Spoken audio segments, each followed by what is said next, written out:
Welcome to Gulf South Outdoors. Today, we're fishing at our good friend Clay Wagner's 75-acre man-made lake at Twisted Pines. I'm going to be joined today by Christian Braswell from Killer Bee Bait, and we're going to test out some new baits that can be found in the Gulf South Outdoors store. It's going to be a good time. Check it out.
While growing up, most of my fishing was offshore, but recently I've been doing a lot more inshore fishing for species like redfish and speckled trout.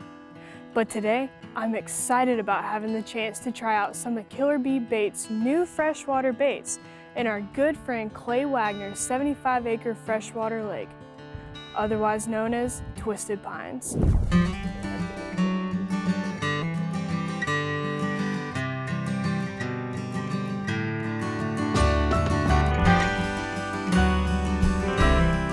When Clay built the lake, he elected to leave a lot of the trees still standing to make a great bass habitat. Of course, the problem is you have to be careful when boating not to encounter those same trees. So we headed out to fish the lake in a trolling motor-powered skiff.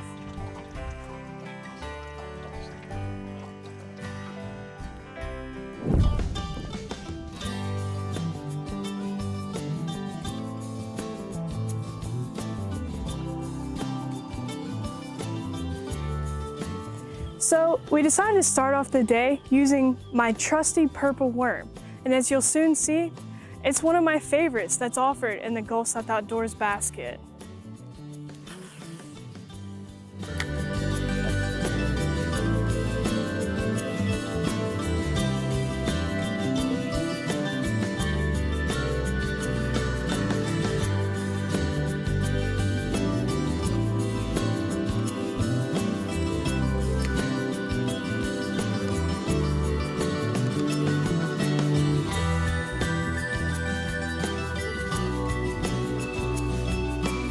After trying our luck with that bait and finding it a little slow going, we elected to swap baits and try something a little different. It's got this lip that whenever that goes in the water, it dives it down. This one will do about 12 to 14 feet. And this is a lipless crankbait because it doesn't have the lip, obviously, and it just makes it run a little more shallow, probably 2 to 4 feet on that one. So that's kind of the difference. And it worked. Christian was hooked up in no time with our first bass of the day. He's my favorite.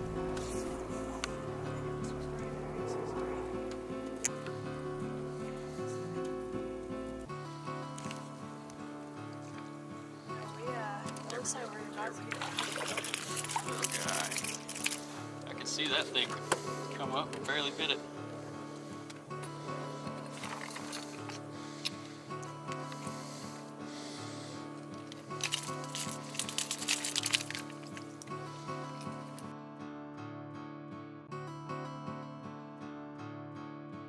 So this is again just one of those lipless crankbaits.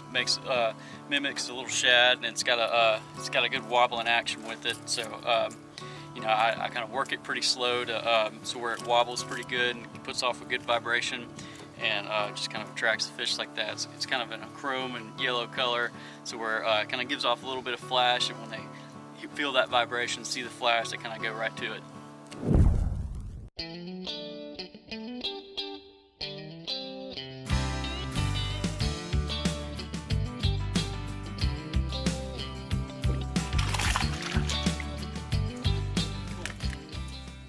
so after a minute, we switched to this little trick worm that's in the Gulf South Outdoors basket as well, and threw it up in those stumps and just kind of twist it around and got one. So see if we can do that again too. I was getting frustrated since the bass didn't seem to have a taste for mine. And honestly, I was using the same bait. But at least I hadn't hooked up a stump and lost it. This is probably a solid 5-pound stickfish right here. You know, ones these size are pretty rare. You know, some anglers go their whole life and never get a nice stickfish like that. Alright, so I'm using this pink and orange trick worm that I just caught that little fish on. There's a couple ways you can use it. You can cast it out and you can kind of shake it like this, and it darts through the water pretty erratically, or you can kind of twitch it a little bit and just let it sink. Whenever it sinks, it kind of wobbles as well. So there's good action if you're pausing it or if you're moving it quickly. So that'll, either way, will kind of trigger a strike. So you just kind of figure out which way the fish like it, and that's the way you want to fish it. I have it somewhere. It surfaces around. Just a little guy. Barely felt it on there, but threw it out in the open, thought it might be a good spot where some fish are cruising around, and hit the spinner bait that's in the basket again.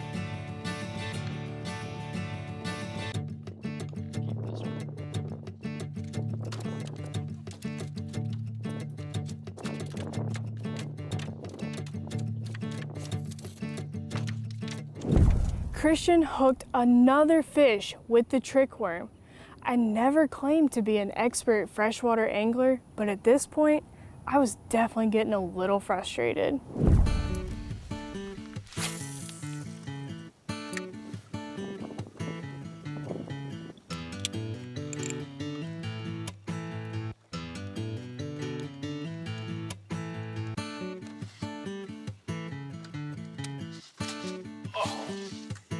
Broke the line.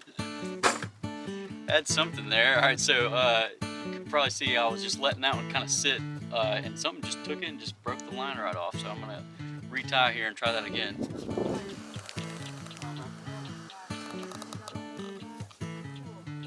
Well, I bet, because I mean.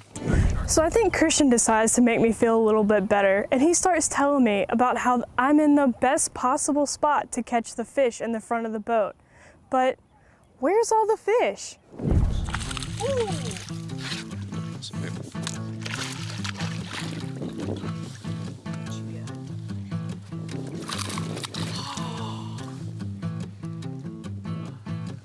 No! Did you see that? Oh, that's the worst. I'm gonna catch him again. Just trying to get him out of that stick.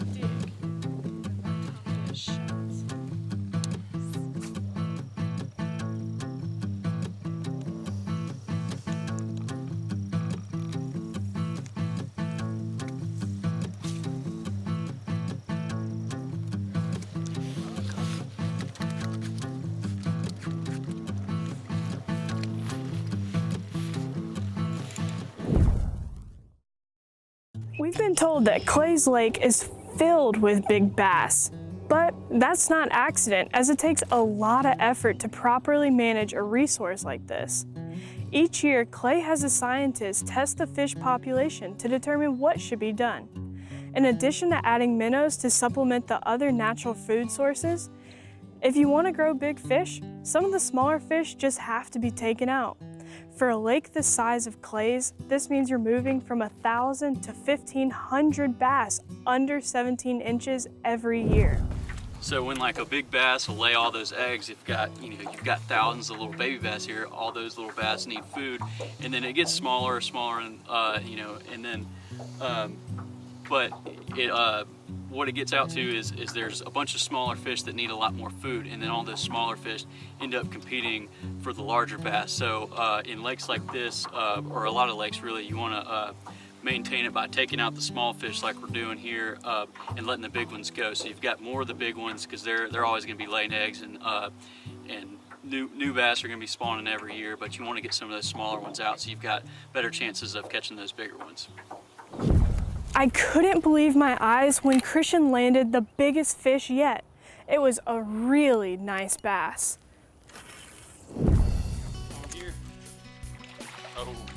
moving. Jeez. Oh, it's a monster. Oh my gosh. Wow. Oh yeah, look at that. Wow. This is definitely the biggest one so far. Caught it on that purple worm that's in the Gulf South Outdoors basket. Just throwing it kind of through these stumps here that we've been drifting through, and it just inhaled it. I thought I was hung on the bottom, it was so strong. It just kind of took it and swam off with it. See how fat it is? It's been eating like crazy. That's awesome. All right, we're gonna let him go. Try to catch him again.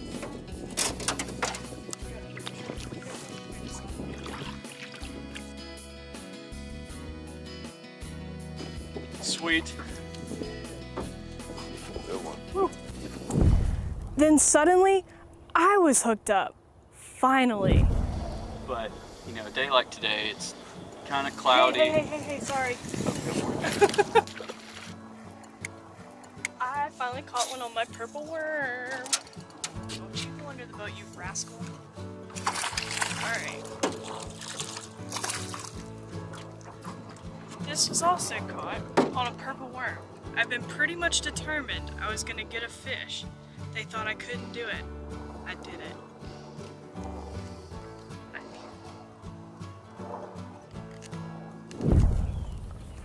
Obviously, Clay's management program, it works. And there are bass over 10 pounds that have been released here. On an actively managed lake like we have here at Twisted Pine Plantation, there's some good and there's some bad. The good is you catch some pretty big bass and you catch them fairly regularly. 8, 9 pounds are not uncommon.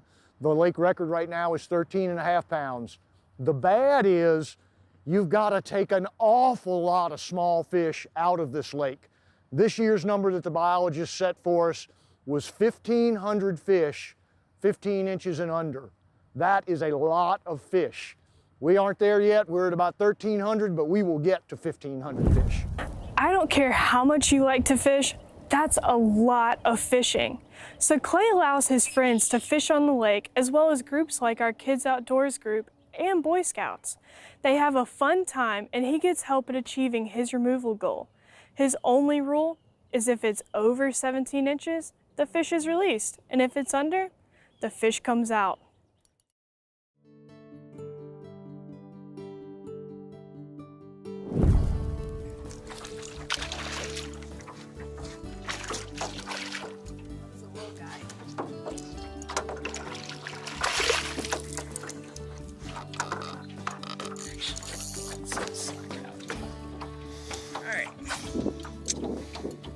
Another fish fell victim to the purple worm found in the Gulf South Outdoors basket.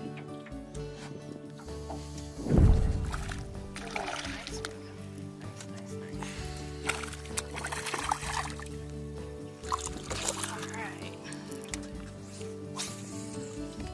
That purple worm, it is killing it today.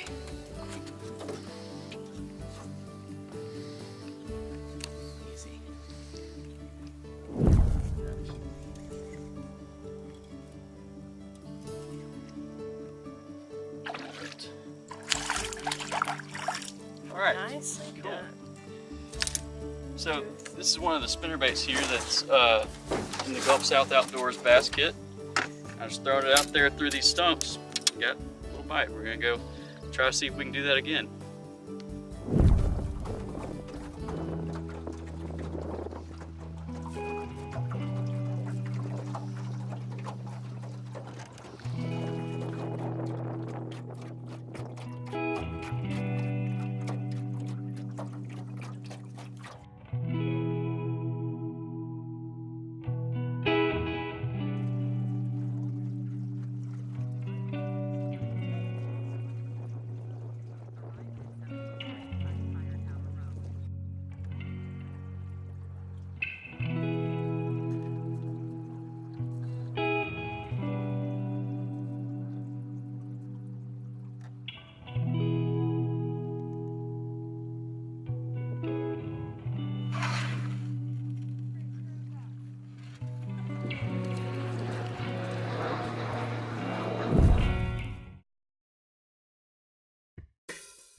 Hey, how you doing today? My name is Richard Coleman. Today I'm gonna making some blackened big mouth bass with shoestring vegetables.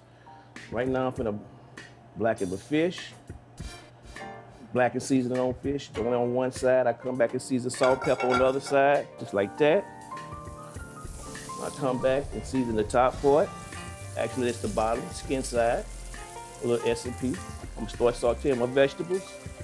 My shoestring vegetables is purple cabbage, a little carrot. I'm gonna put this in the skillet first, get this going, because they're a little tougher. The reason why I call them shoestring vegetables because I sliced them thin on the mandolin, only use the skin of the squash, the zucchini, the carrots, because I want to do something a little different instead of just chopping up squash, zucchini, and making it. So I try to make it look a little bit more different. So I'll season this real quick, a little S&P. Yeah, the cabbage, I like the purple cabbage because of the color. The carrots also too because of the color. Right now I'm getting ready to add squash and zucchini. I cut this on the mandolin in small, nice setting.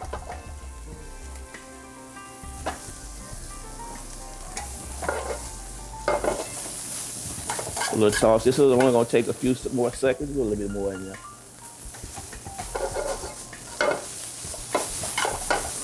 Yeah. It's beautiful. Fish looking beautiful. Beautiful. Beautiful. Don't overcook them. It doesn't take about 3 to 4 minutes because I got them nicely thin sliced so they come out real pretty, real nice and al dente. Now right now with these vegetables, I got a few tomatoes I'm gonna put in there, also two for color. Then I'm gonna hit it with a splash of white wine for flavor.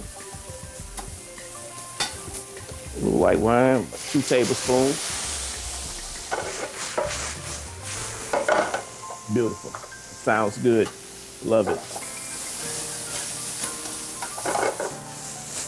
Check my fish. Fish is almost there.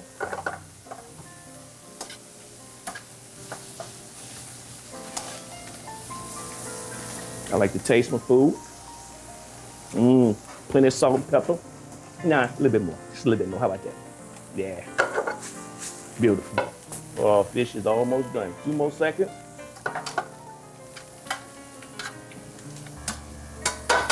Switch over. Let's start plating. The fish is done. Sour plate, just put a little bit on each plate, right in the middle.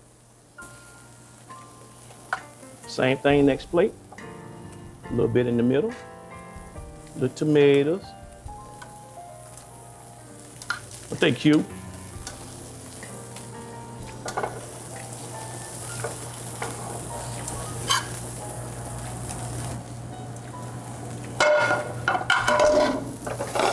Come over, get my fish. Take me a piece of fish. Set it right up on top right here. Beautiful. Same thing on the other plate. Right up on top right here. Squeeze a little fresh lemon over if you like, which I have. Fresh lemon. Blackened big mouth bass with shoestring vegetables. The vegetables, sauteed a little olive oil, a little S&P towards the end here with a little white wine. The big mouth bass, simple. Well, I don't know about you guys, but that dish looks amazing. It makes me want to get right back out on the water. So I'm here with Christian Braswell from Killer Bee Bait. Christian, what do we have? So we've got a giant giveaway here that's gonna fill your tackle box for the whole summer and more. We've got everything you need. We've got bait, rigs, lures, jigs, jig heads, shirts, anything you need for your next fishing adventure is all in this pack, and it'll last you for the summer and beyond. But wait, Christian, what if I win this contest and I don't live near saltwater? I mean, obviously I can't use this stuff. Well, that's a good question. I'm glad you asked. Get that out of the way. So we've got a whole pile of freshwater stuff as well. We've got jigs, lures, rigs, baits, anything else you need for freshwater as well. We've got a giant pile of lures for that in this contest too. So if you win this contest, just let us know what kind of fishing you're doing, and that's the prize you'll win, catered just for your fishing experiences. Well, That's incredible. I mean, literally guys, you can't go wrong with the amount of tackle that is sitting on this table and obviously now on the floor. For more information on how you can enter this contest, visit one of the links below. Or if you just want more information about Killer Bee Bait or Gulf South Outdoors, visit our website at www.gulfsouthoutdoors.com. Good luck.